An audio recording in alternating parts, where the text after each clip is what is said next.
সকালবেলা আজকে খুব তাড়াতাড়ি উঠে পড়েছি।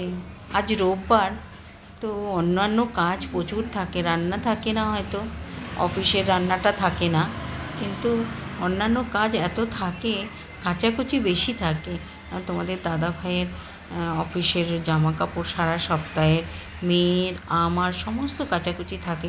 সেই কারণে ঘুম থেকে উঠেই ওই কাচাগুলো ভিজিয়ে দিয়ে ঘরের কাজগুলো সেরে নিলাম।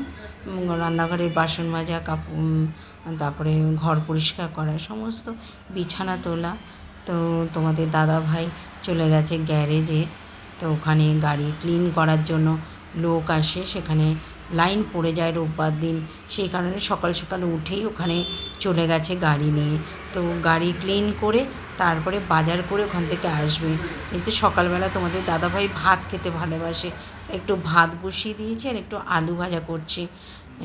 আর তোমাদের দাদাভাই বাজার নিয়ে আসলে খেতে দিয়ে দেবো। আর দেখো, রান্নাবান্না হয়ে গেছে আমার আজকে।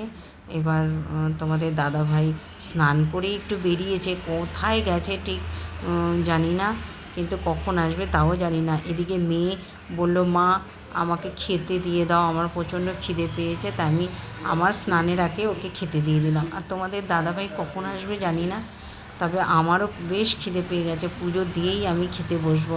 তোমাদের দাদাভাইকে একটু ফোন করে নেব, যদি বলে আমার আসতে দেরি হবে তাহলে আমি খেয়ে নেব, আর যদি বলে না 5-10 মিনিটের মধ্যে আসছি, তাহলে তোমাদের দাদাভাইয়ের জন্য ওয়েট করব।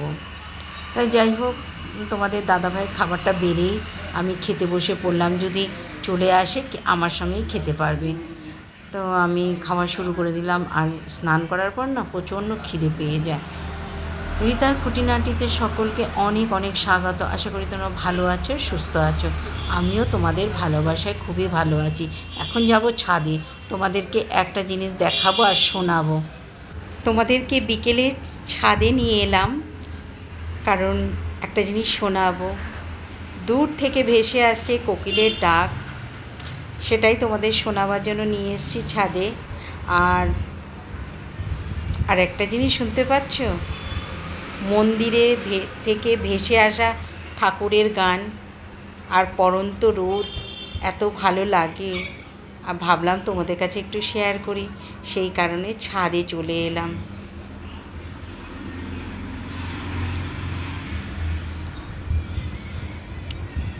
বিকেলের পড়ন্ত রোদটা বেশ ছাদ থেকে দেখতে এত ভালো লাগছে, আর মাঝে মাঝে কোকিলের ডাক ভেসে আসছে, মন্দিরের ঠাকুরের গান ভেসে আসছে, খুব ভালো লাগছে।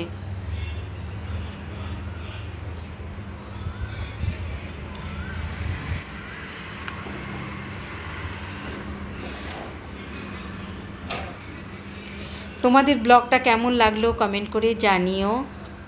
আবার একটি নতুন ব্লগে তোমাদের সঙ্গে দেখা হবে। ততক্ষণ পর্যন্ত তোমরা সুস্থ থেকো, ভালো থাকো আর আনন্দে থেকো।